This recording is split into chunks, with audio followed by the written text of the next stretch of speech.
Bismillahirrahmanirrahim. Assalamualaikum warahmatullahi wabarakatuh. Innal hamdalillah nahmaduhu wa nasta'inuhu wa nastaghfiruh wa na'udzu billahi min shururi anfusina wa min sayyiati a'malina. May yahdihillahu fala mudilla lahu wa may yudlilhu fala hadiya lahu. Asyhadu an la ilaha illallah wa asyhadu anna Muhammadar Rasulullah. Ya ayyuhan nasu taqu rabbakumul ladzi khalaqakum min nafsin wahidah wa khalaqa minha zawjaha wa bassa minhuma rijalan katsiran wa nisaa'a. واتقوا الله الذي تساءلون به والأرحام إن الله كان عليكم رقيبا ومن آياته أن خلق لكم من أنفسكم أزواجا لتسكنوا إليها وجعل بينكم مودة ورحمة إن في ذلك لآية لقوم يتفكرون. Insya Allah teman-teman, pada materi ketiga hari ini kita akan mempelajari konsep Quran tentang pernikahan teman-teman ya. Insya Allah ya, kita akan sedikit ngaji dulu ya di awal Quran surat An-Nisa ayat 34. A'udzubillahi minasyaitonirrajim. Bismillahirrahmanirrahim. Silakan teman-teman kalau mau mengikuti ya. Bismillahirrahmanirrahim. Ar-rijalu qawwamuna 'alan nisa'i bima faddalallahu ba'dahum 'ala ba'd wa bima anfaqu min amwalihim فالصالحات قانتات حافظات للغيب بما حفظ الله واللاتي تخافون نشوزهن فعظوهن واهجروهن في المضاجع واضربوهن فإن أطعنكم فلا تبغوا عليهن سبيلا إن الله كان عليا kabira. Alhamdulillah teman-teman ya, sudah kita bacakan Quran surat An-Nisa ayat 34. Bismillahirrahmanirrahim. Artinya laki-laki itu qawwam bagi perempuan karena Allah telah melebihkan sebagian mereka yaitu laki-laki atas sebagian yang lain yaitu perempuan, dan karena mereka laki-laki itu telah memberi nafkah dari hartanya, maka perempuan-perempuan yang solih adalah mereka yang taat dan menjaga diri ketika suaminya tidak ada, karena Allah telah menjaga mereka. Perempuan-perempuan yang kamu khawatirkan akan nusyuz atau memberontak, hendaklah kamu beri nasihat kepada mereka. Bila tidak mau, maka berpisah dari tempat tidur, dan kalau tidak mau juga, maka pukullah mereka ya. Tapi pukul di sini tafsir ulama menggunakan siwak ya, menggunakan sikat gigi. Artinya intinya pukulan pendidikan, bukan pukulan untuk membinasakan. Ya, pukulan pendidikan teman-teman bisa bedakan ya, pukulan pendidikan dan pukulan membinasakan itu dua hal yang berbeda ya. Nah, terus tetapi jika mereka mentaatimu, maka jangan kamu mencari-cari alasan untuk menyusahkannya ya. Jika mereka mentaatimu, maka jangan kamu mencari-cari alasan untuk menyusahkannya. Sungguhnya Allah Maha Tinggi dan Maha Besar. Ya, oke. Di sini teman-teman, ini adalah menurut ulama adalah konsep ya, satu ayat yang mewakili inti konsep dari pernikahan dalam Islam ya. Struktur rumah tangga dalam Islam, khususnya suami dan istri, disusun pada ayat ini dengan baik.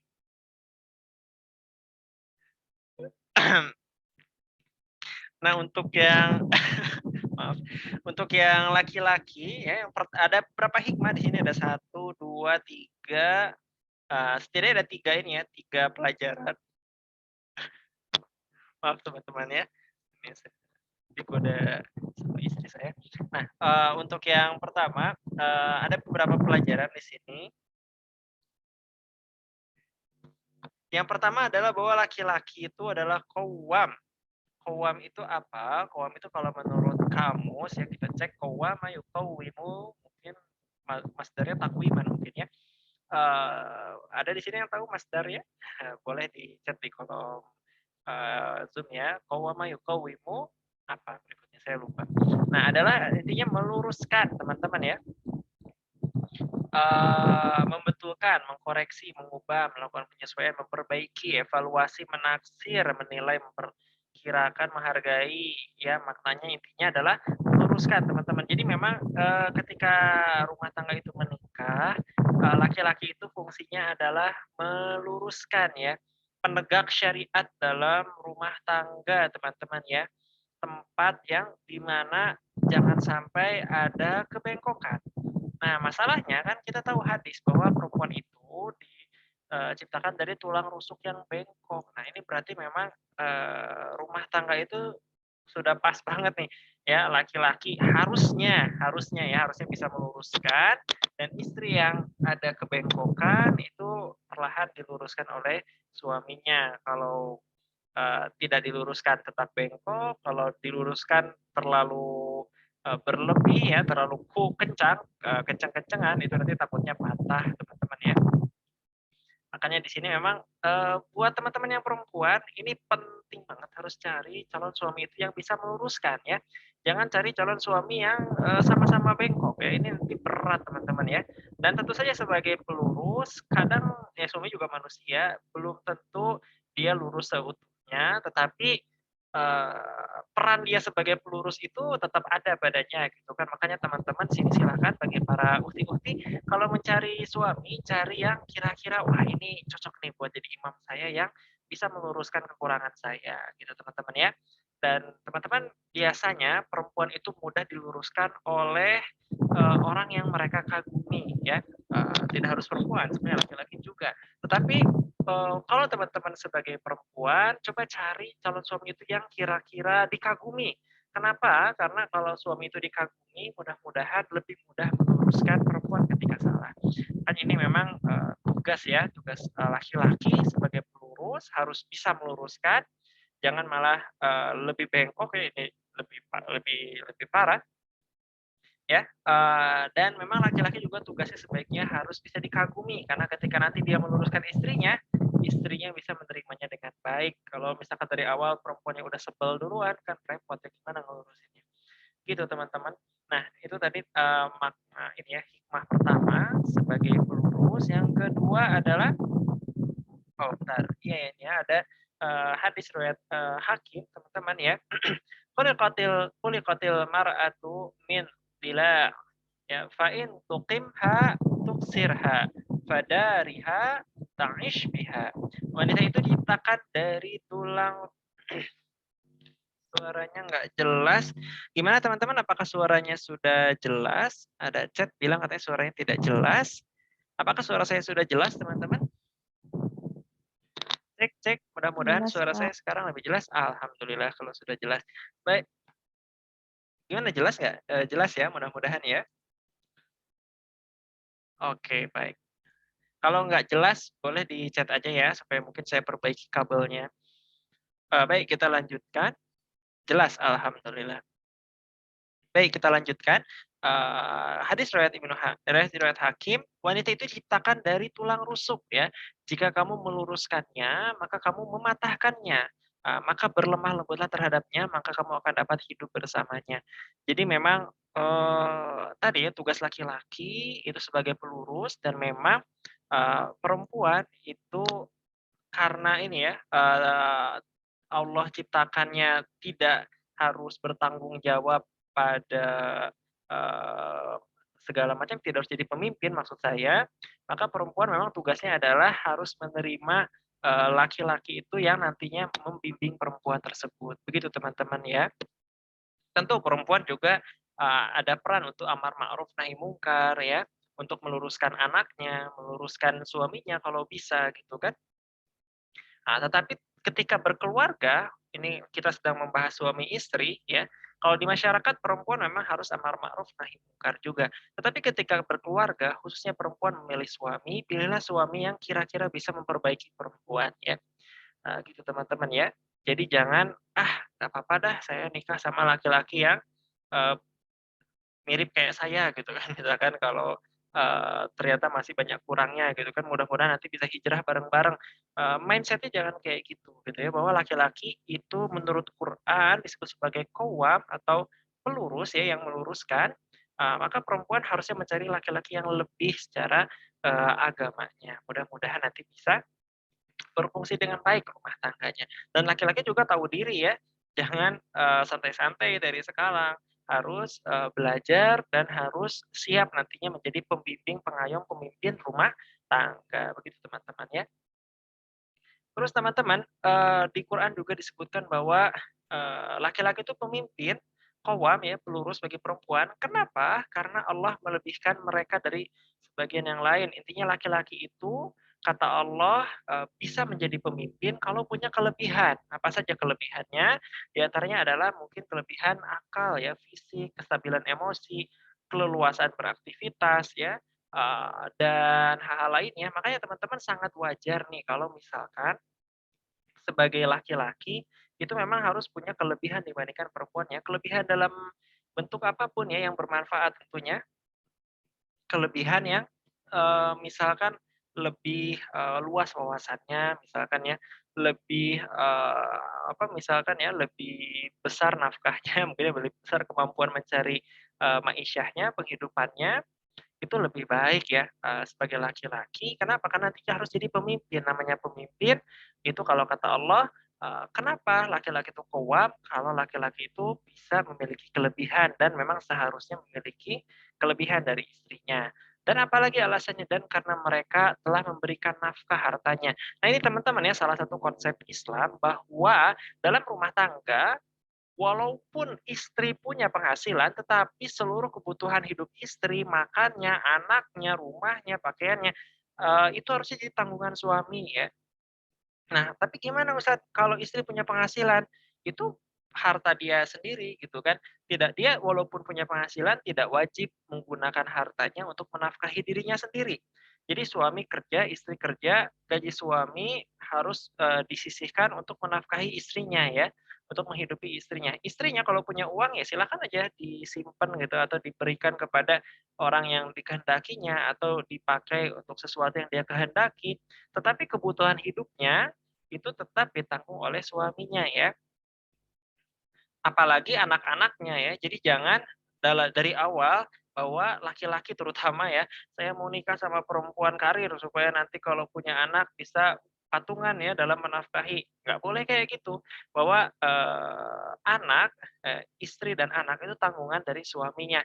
Apalagi kalau suaminya niatnya ini ya, berharap dikasih uang sama istrinya. Aduh itu, tidak tidak banget deh, nanti, susah jadi pemimpin rumah tangga. Gitu teman-teman. Kemudian lanjut lagi.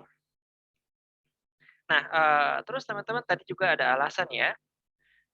Maka perempuan-perempuan yang soleh adalah mereka yang taat dan menjaga diri ketika suaminya tidak ada, karena Allah telah menjaga mereka ya. Fassolihatu qanitatun hafizatun lil ghaibi bima hafizallah. Maka perempuan-perempuan yang solihat, nah di sini ukti-ukti ini harus, menyimak ya. Maka perempuan yang solihat adalah mereka yang menjaga dirinya teman-teman ya, maaf qanitat dulu, qanitat yang taat pada suaminya, yang hafizat ya, yang menjaga dirinya. Nah, ini kunci teman-teman rumah tangga itu jalan dengan baik kalau perempuan-perempuan itu apa, mentaati suaminya pada hal-hal yang, ia mampu dan memang bukan maksiat ya, dan juga harus menjaga dirinya, intinya harus setia pada suaminya ya, jangan ganjen sama laki-laki lain teman-teman ya.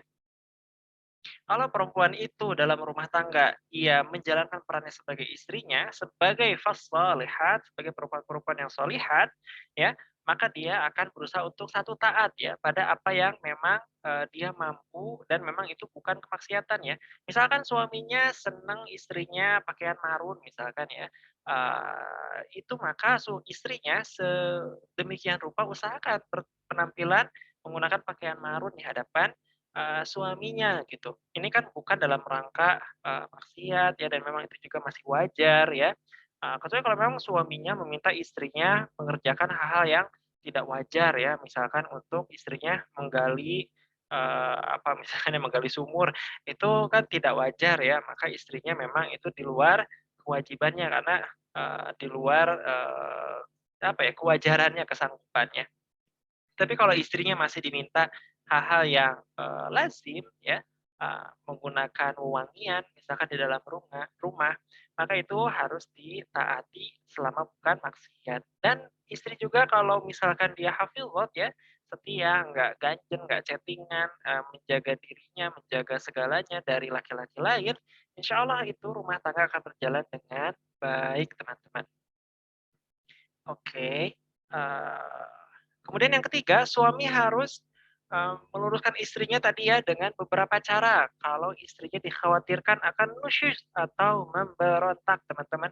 Jadi, apa itu nusyuz? Nusyuz itu adalah perempuan yang, mulai keluar nih dari rel, rumah tangga ya. Misalkan dia tidak wanita, tidak taat suaminya, tidak hafidhah, tidak menjaga diri dari laki-laki lain ya, mulai melakukan maksiat-maksiat ya, mungkin mulai, malas sholat tepat waktu gitu kan, maka atau mulai, kurang kurang bener nih nutup auratnya. Nah ini maka laki-laki ada beberapa cara dalam mendidik ya. Yang pertama adalah memberi nasihat ya, dinasihati dengan baik, kalau masih berontak pula, maka ini mulai ada berpisah dari tempat tidur ya, mulai di, apa ya, suaminya mungkin tidur di sofa ya, perempuannya di kamar, wah ini si anak perempuan ya. Gitu ya teman-teman ya. Terus yang ketiga nanti bila terus berontak, maka ini boleh ada pukulan di situ. Cuma memang pukulnya tadi dalam tanda ini ya, dalam, bold ya, di garis tebal, ini bukan pukulan membinasakan ya, ini pukulan pendidikan. Contohnya misalkan, pukulan pendidikan tuh guru terhadap murid ya. Dulu Sultan Muhammad Al-Fatih waktu masih kecil tuh dapat pukulan pendidikan dari gurunya karena males-malesan ya. Setelah dipukul dia akhirnya, sadar dan menjadi anak yang rajin contohnya. Begitu pula dengan perempuan, bila diberi pukulan pendidikan ya dengan pukulan yang, tidak membinasakan ya kayak plok biasa, itu niscaya mudah-mudahan perempuan itu sadar bahwa dirinya sudah, keluar rel terlalu jauh, itu teman-teman ya. Dan juga ketika Allah mengajarkan ini ada ini nih ya, ada ayat pelengkapnya nih, segelnya supaya laki-laki itu jangan main, main apa ya, main sikat aja ya. "Fa in ata'nakum fala tabghu 'alaihinna sabila." Apabila istri-istri itu segera taat ya, maka jangan mencari-cari celah untuk menyusahkannya. Jadi perempuan tuh kalau sudah taat ya, sudah mau memperbaiki diri, jangan dipersulit lagi ya, harus dipermudah ya. Begitu teman-teman ya, ini didikan Quran ya. Jadi sudah selesai hukumannya kalau misalkan istrinya sudah mau, memperbaiki diri, gitu teman-teman ya. Jadi memang ini laki-laki dan perempuan harus, apa namanya, butuh laki-laki dan perempuan yang memahami Islam dengan baik ya. Laki-laki memahami Islam dengan baik, dia akan berusaha untuk menjadi pemimpin dan, pelurus di rumah tangganya ya, dan tentu ini butuh laki-laki yang memahami Islam dengan baik ya teman-teman. Nanti laki-laki yang baik pun dia akan berusaha untuk memiliki kelebihan dibandingkan dengan istrinya, karena tentu dia butuh wibawa, butuh harga diri di hadapan istrinya ya. Nanti mungkin kelebihannya bisa dari, wawasan, bisa dari ilmu agama, bisa dari fisik ya, bisa dari yang lain-lainnya. Dan tentu laki-laki pun harus tadi memberi nafkah dari hartanya, teman-teman. Harus, menjamin hidup istrinya sebesar apapun penghasilan istrinya. Misalkan istrinya penghasilannya 2 kali lebih besar dari suaminya, bukan berarti, istrinya harus, bagi-bagi harta ya untuk, anaknya, untuk rumah tangga, enggak ya, tapi suami tetap yang meng-cover keperluan rumah tangga, termasuk keperluan dari kehidupan istrinya gitu kan. "Ustadz kok enak banget perempuan kayak gitu?" Ya memang kan perempuan, kewajibannya bukan mencari nafkah ya, kalau dari kata ulama, wajib tidak jelas, sunnah pun bahkan tidak ya, mubah ya mubah boleh, apakah perempuan boleh mencari harta, mencari nafkah, bekerja? Jawabannya boleh selama tidak menyalahi syariat gitu kan. Tinggal nanti, dilihat pekerjaannya seperti apa, kalau misalkan pekerjaannya bermasalah, melalaikan dari kewajibannya sebagai istri dan ibu, baru ini kan diberi tanda seru yang banyak gitu kan. Tetapi kalau misalkan istrinya mencari nafkah dan tetap menjadi istri yang baik, menjadi ibu yang baik itu, boleh ya. Dan hartanya itu terserah istri mau dibelanjakan di mana, asal tentu di tempat yang, halal dan baik ya. Misalkan hartanya mau dikasih ke orang tua semua silahkan ya, begitu teman-teman. Terus apalagi tadi?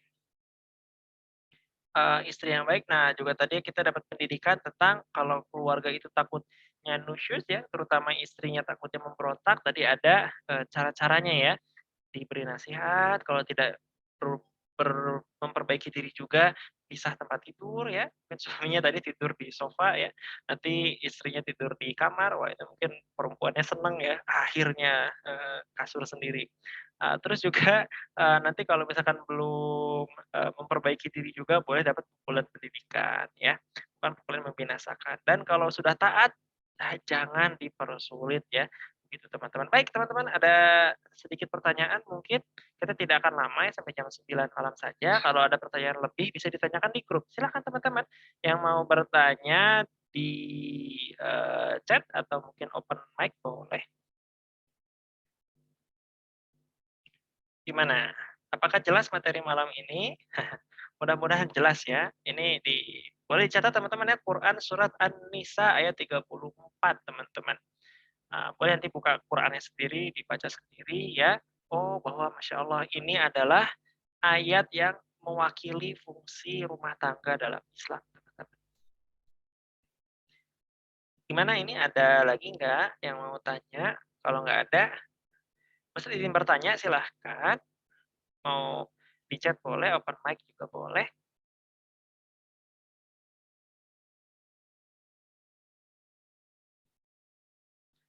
Saya tunggu ya. Assalamualaikum Ustaz, izin bertanya silakan teman-teman, kita sampai jam 9 ya, jadi pertanyaannya silakan cepat ditulis dan jangan panjang-panjang, kalau lebih dari itu mungkin nanti kita lanjut di grup ya. Insya Allah di grup pun kan, kemarin sudah ada Ustadz Edi, yang lebih fakih secara Islam daripada saya, nanti mudah-mudahan jawabannya lebih memuaskan. Silakan silakan. Bagaimana hukumnya cinta dalam diam Ustadz? Cinta dalam diam ini contohnya mungkin seperti Fatimah, bin ini ya Fatimah binti Rasulillah ya, Fatimah Az-Zahra, dia kan mencintai Ali bin Abi Thalib ya. Maka dia memendam perasaannya, tetapi Rasulullah pun peka ya bahwa wah putri saya ini nih senang dengan Ali bin Abi Thalib. Maka ketika Abu Bakar melamar, Abu Bakar ditolak. Umar melamar, Umar ditolak. Ketika Ali melamar, jawabannya apa? Marhaban, gitu kan, selamat datang, gitu. Intinya adalah Ali bin Abi Thalib diterima oleh Rasulullah SAW untuk menikah dengan Fatimah. Nah, itu Fatimah yang mendapatkan pujaan hatinya dalam diam ya. Bagaimana dengan kita yang berharap menikah dengan seseorang sebagai perempuan, tetapi kok laki-lakinya kayak nggak peka gitu kan. Nah ini boleh seperti Khadijah ya, nanti nitip pesan ke orang lain ya, ke temannya untuk untuk disampaikan bahwa ada niat untuk menikah gitu atau, ya gimana lah bahasanya. Jadi perempuan tuh jangan emang perempuan itu, statusnya dilamar ya, tetapi kalau laki-lakinya nggak peka boleh kok perempuan tuh menyampaikan ya, tentu dengan cara yang ahsan. Baik, Assalamualaikum Ustaz, waalaikumsalam warahmatullahi wabarakatuh. Izin, bertanya bagaimana Ustadz ada seorang akhwat yang gombalin seorang pendakwah muda, itu gimana pendapat Ustadz? Waalaikumsalam warahmatullahi wabarakatuh. Tentu teman-teman ya namanya akhwat itu menjaga izahnya ya, menjaga kehormatannya ya. Ketika ada pendakwah muda yang ia sukai, tentu caranya bukan digodain ya, bukan digombalin ya. Caranya coba, sampaikan melalui teman atau melalui ayahnya, mungkin perempuannya bisa lapor ayah, "Pak, lapor saya menyukai ikhwan itu, tolong dong," gitu kan bantuannya. Nanti papanya, "Oh ya siap Nak," nanti papa kejar ke sana. Bisa kayak gitu ya, itu lebih konkret, lebih jadi daripada digombalin. Karena kalau digombalin tuh, nanti, kok izah ya, harga diri perempuannya nanti, tidak seperti semula ya. Jadi baiknya kalau memang ingin menikah dengan ikhwan tersebut, pendakwah muda tersebut, silakan disampaikan dengan baik ya. Nanti mudah-mudahan ikhwannya kalau mau, bisa melamar perempuan tersebut. Begitu teman-teman. Bagaimana jika ada laki-laki wah ini panjang nih teman-teman ya. Teman-teman saya kira, eee, yang belum nulis jangan nulis dulu ya, jangan nambah lagi, ini juga udah banyak. Di grup boleh teman-teman nanti habis ini. Yang belum nulis jangan nulis ya, udah banyak nih pertanyaannya. Bismillahirrahmanirrahim. Bagaimana jika ada laki-laki yang melamar akhlaknya baik, agamanya baik, tetapi penghasilannya masih kurang untuk berkeluarga? Nah ini teman-teman, untuk hal-hal yang seperti ini silahkan ditimbang ini ya secara, masing-masing ya. Karena gini teman-teman, kalau misalkan agamanya baik, akhlaknya baik, itu sebenarnya kalau perempuannya setuju ya, siap untuk menerima hidup sederhana dengan, laki-laki tersebut, ya itu tidak apa-apa, silakan. Perempuannya mudah-mudahan dapat pahala, bersabar ya dalam kekurangan, suaminya gitu. Tapi kalau misalkan memang, merasa, saya ingin menikah dengan ikhwan yang, setidaknya standar lah ya penghasilannya, tidak kurang untuk, berkeluarga, maka itu juga, silahkan teman-teman ya. Pada akhirnya nanti perempuan yang memutuskan, tidak bisa, saya yang memutuskan, toh nanti juga, teman-teman sendiri yang menjalankan. Baik teman-teman, adakah tips agar mudah dapat restu dari orang tua? Teman-teman harus ini ya, tampil dewasa dalam bukan tampil, penampilannya ya, tetapi tampil itu maksudnya akhlaknya, kedewasaannya ya. Kalau perempuan itu sudah kelihatan banget, peduli dengan lingkungan. Nah, kan kalau istri atau ibu itu harus peduli banget nih, peduli sama anaknya, peduli sama suaminya. Teman-teman juga sebagai perempuan harus sudah mulai mandiri ya, mandiri dan peduli. Itu tanda kedewasaan perempuan. Kalau misalkan lihat cucian piring di dapur orang tuanya masih, ya tidak peka gitu kan, ini tandanya belum dewasa ya. Tapi kalau perempuan, wah di dapur banyak cucian piring, saatnya saya mencuci, membantu, cucian piring orang tua. Nah, itu tanda sudah mulai dewasa ya, bahwa, oh ya Masya Allah anaknya sudah dewasa, mandiri, dan bahkan sudah peduli terhadap lingkungan sekitar. Insya Allah orang tuanya juga akan, wah Masya Allah anak saya sudah sedewasa itu, gitu kan. Tidak manja, tidak egois lagi, dan seterusnya. Baik, lanjut lagi. Assalamualaikum Ustaz, waalaikumsalam. Mau tanya sebenarnya jodoh itu pada hakikatnya pilihan kita sendiri atau takdir? Maksudnya jodoh itu kan sudah ditulis di kitab Lauhul Mahfuz. Misal kitab Lauhul Mahfuz jodohnya A, dengan doa dan ikhtiar kita kemudian berubah menjadi B. Apakah bisa seperti itu Ustaz? Syukran. Bismillahirrahmanirrahim. Waalaikumsalam warahmatullahi wabarakatuh. Jadi teman-teman, namanya takdir itu adalah ketentuan Allah ya, dan masalahnya kita tidak tahu ketentuan Allah itu apa. Kalau kata Umar bin Khattab, kita itu ketika berikhtiar, ketika berdoa, kita itu berpindah dari takdir Allah yang satu ke takdir Allah yang lain ya.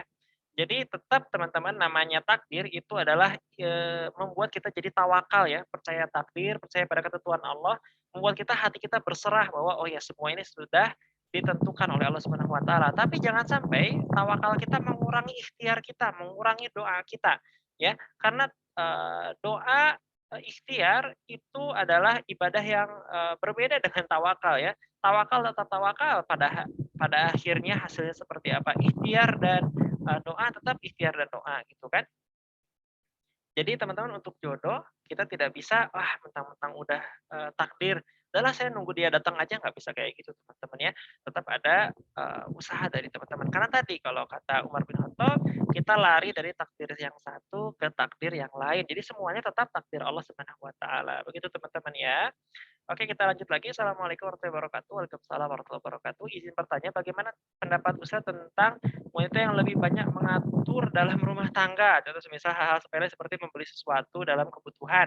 Karena si laki-laki hanya bisa pasrah. Loh, kok pasrah? Apakah hal tersebut jika diteruskan bisa membuat wibawa laki-laki berkurang? Terima kasih. Bismillahirrahmanirrahim. Nah, teman-teman, laki-laki itu sebagai pemimpin tentu nggak mungkin ngurus setiap hal ya.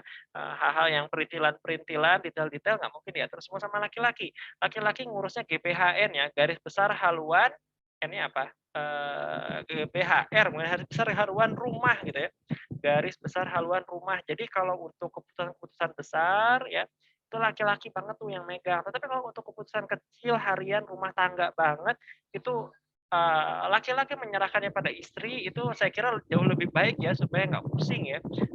Masa hal-hal sepele selalu diputuskan oleh suami, nanti istrinya, jadi bingung gitu kan, nggak efektif. Gitu teman-teman, kayak kalau misalkan dalam rumah tangga saya, hal-hal sepele atau hal-hal terkait dengan teknis rumah tangga, itu saya serahkan ke istri saya. Misalkan seperti, cat rumah ya, mungkin perabotan rumah, itu silakan istri saya mau mengaturnya seperti apa, toh itu ya istri saya suka, ya sementara saya juga baik-baik aja dengan pilihan warnanya, ya silakan-silakan aja gitu teman-teman ya. Itu tidak menurunkan wibawa, toh itu juga atas izin suaminya gitu teman-teman ya. Tapi kalau misalkan, dikit-dikit istrinya mau tapi suami suaranya dibungkam, ah ini yang jadi masalah teman-teman ya. Gitu teman-teman. Misalkan suaminya senang perempuannya, istrinya pakai baju, biru misalkan, tapi istrinya berontak, "Nggak mau, saya senang baju kuning," tiba-tiba keluar pakai baju hijau gitu kan. Itu nggak gitu ya teman-teman ya, kasihan suaminya ya. Harusnya istri kan bisa berias di hadapan suaminya gitu kan. Itu suami juga harus bertampil oke ya di hadapan istrinya ya, jangan istri doang tapi suaminya kayak habis berkubang. Oke, kita lanjut. Ustadz, ini banyak akhwat screenshot chat seorang pendakwah muda. Ustadz, itu gimana menilai akhwat buat posting screenshot? Gimana ini maksudnya? Screenshot chat pendakwah muda. Bentar, saya belum belum ngeh nih maksudnya gimana. Maaf ya, ini untuk pertanyaan yang, akhwat pendakwah muda ini saya belum ngeh. Kita lanjut dulu. Izin bertanya Ustadz, bagaimana menurut Ustadz jika terhalang restu orang tua karena alasan masih pendidikan? Teman-teman, ini memang,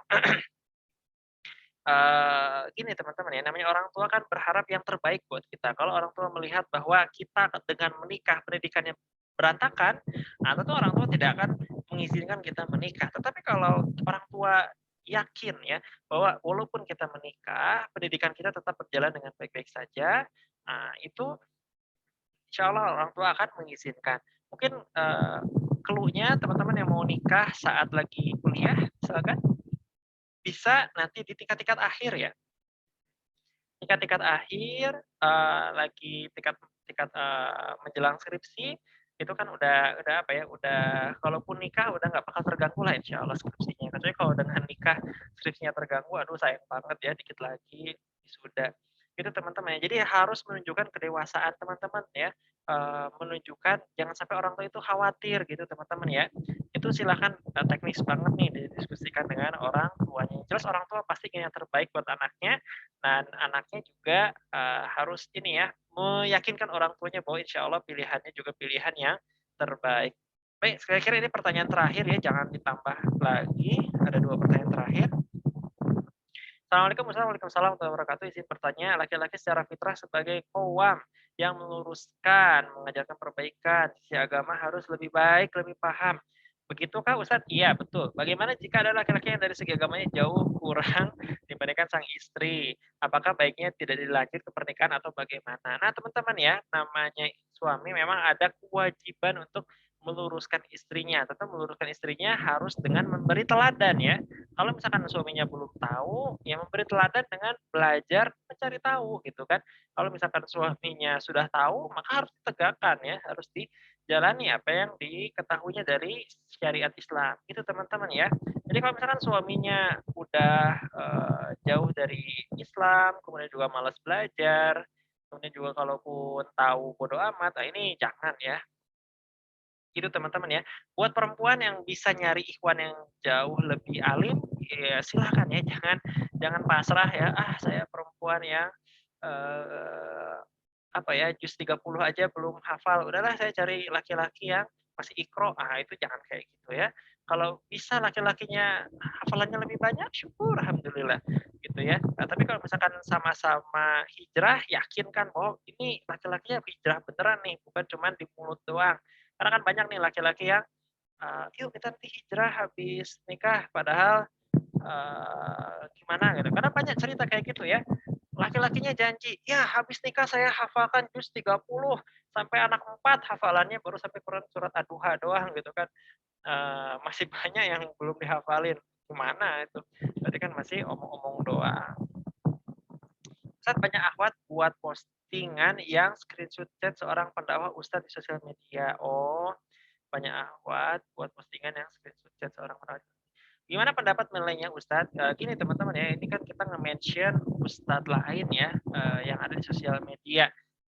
Selama yang di-mention-nya itu baik-baik saja teman-teman ya, tidak mengarah ke arah hal-hal yang diharamkan, itu tidak apa-apa teman-teman ya.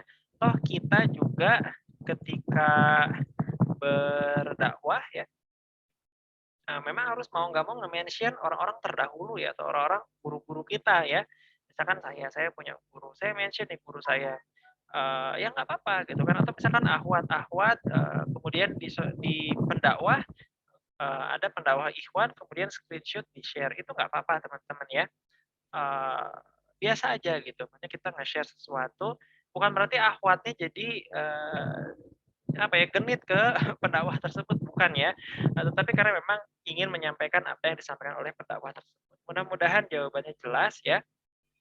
Tentu teman-teman ya, terkait teknis-teknis seperti tadi, itu harus menjaga, hati ya, jangan sampai hatinya malah bermasalah ya. Karena teman-teman gini ya, ada hadis bahwa zina itu, bisa dari tangan, mata, pandangan, perasaan, dan segala macamnya, tetapi nanti yang membenarkannya adalah, kemaluan. Nah, teman-teman intinya kalau teman-teman merasa senang menikmati seorang ikhwan, kemudian nanti, mohon maaf ya ini kan kelas pranikah ya, ini di atas umur semua kan. Kalau misalkan nanti, teman-teman ganjen sama lawan jenis dan ternyata nanti mohon maaf kemaluannya basah, nah ini pertanda bahwa ini sudah zina hati teman-teman ya. Jadi udah harus dihentikan, jangan diteruskan mentang-mentang menikmati ya, eee, dengan lawan jenisnya, baik dalam bentuk chat, dalam bentuk, ketemuan, dalam bentuk apa, kalau udah ada rasa senang ya, dan mohon maaf apalagi sampai kepalanya basah, ini laki-laki mungkin lebih gampang ya me merasakannya. Nah ini berarti sudah, melampaui batas. Baik teman-teman, alhamdulillah sudah, habis, kita. Kita tutup dengan hamdalah bersama-sama, alhamdulillahirabbil alamin, doa kifaratul majelis, subhanakallahumma bihamdika asyhadu an la ilaha illa anta astaghfiruka wa atubu ilaik. Yang mau lanjut, bertanya silakan di grup teman-teman ya, ada Ustadz Edi yang lebih faqih. Terima kasih, assalamualaikum warahmatullahi wabarakatuh. Wa iyyakum teman-teman, terima kasih atas kehadirannya malam ini.